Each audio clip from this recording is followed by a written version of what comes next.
If buying organic means that you haven't got the budget to stuff your fridge full of fruits and vegetables, then it's not worth it.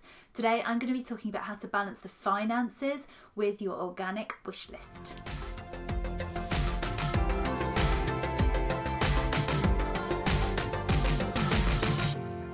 If you're watching this, then you're probably already convinced that you need to buy organic food from time to time. If you're not, click the link below this video and watch that video first, because I'm going to explain to you exactly why you need to be thinking about organic fruits, vegetables and other produce from time to time. You going to click it? No? Fab! Then you're already convinced. We do need to buy organic at least some of the time. But it can get expensive, can't it? And do you know what? Having a fridge stuffed full of fresh fruits and vegetables is far more important than having just one or two high ticket price organic items. An abundance of fresh fruits and vegetables is more important than always going organic. Having said that, we know organic foods are more environmentally friendly, better for animal welfare and better for our health.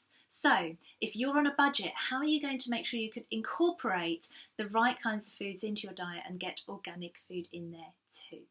Well, I'm going to talk you through some of the ideas today.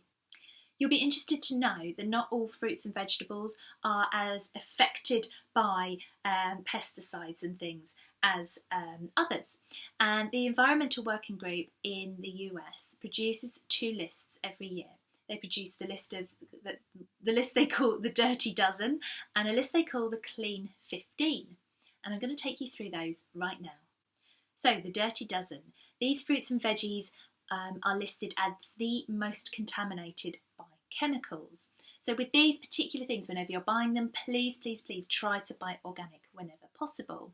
The Clean 15. Now, these fruits and veggies are listed as the least contaminated by chemicals. So these are the items that it's far less important to buy organic. And if you don't have the budget for it, then just don't buy organic ones when you're looking at things like asparagus and sweetcorn.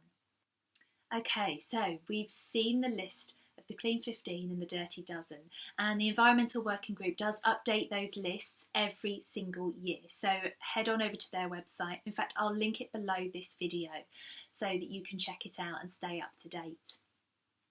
Right, now I'm going to take you through my 6 top tips for going organic on a budget. Focus on items you consume regularly. The pesticides, the antibiotics, the growth hormones and all the other nasties in non-organic foods have a cumulative effect on the body. It's kind of dose dependent. So look at what you consume every day and switch just one of those items to organic. Number 2, don't buy organic if the item is clean. If it's on the Clean 15 list, it has very low levels of chemical contamination. When on a budget, it's just not worth investing in organic produce for these items.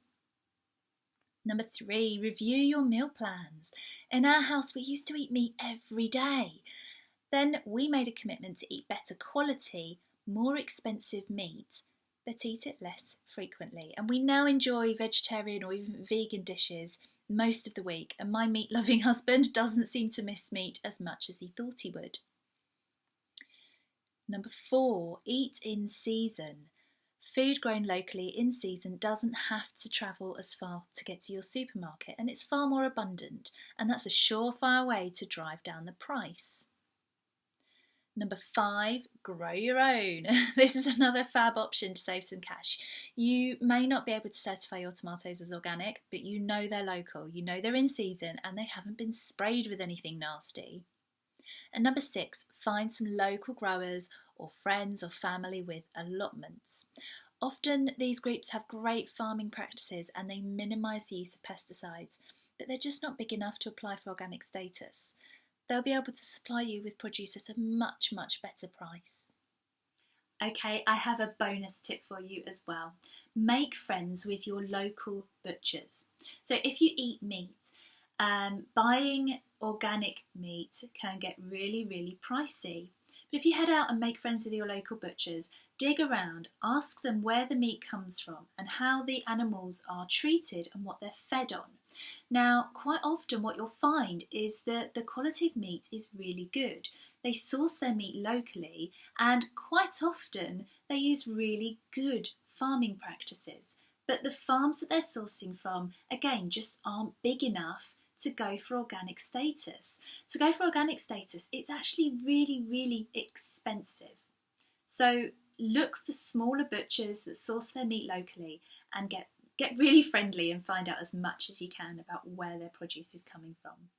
Now, I know it's not always easy to find organic produce in the first place, and it's certainly not cheap, but hopefully some of these tips today will really, really help you go organic on a budget. If you've enjoyed the content today, make sure you hit subscribe and be sure to share this video with any of your friends who'd like to go for more organic food without having to spend too much money.